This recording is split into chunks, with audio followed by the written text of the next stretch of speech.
Ready to unlock those slick Valorant skins, but short on cash?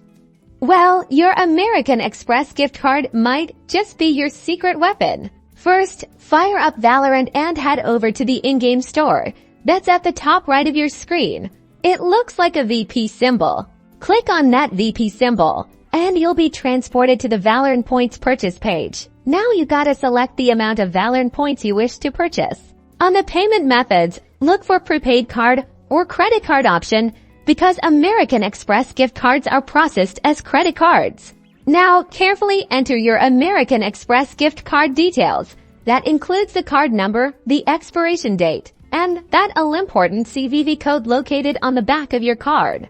Double-check all the information you've entered to ensure it's accurate, and then smash that confirmation button, and boom! Your VP balance should be updated instantly. Now you can equip those brand new skins and dominate the competition. That's all there is to it. Go and buy some skins.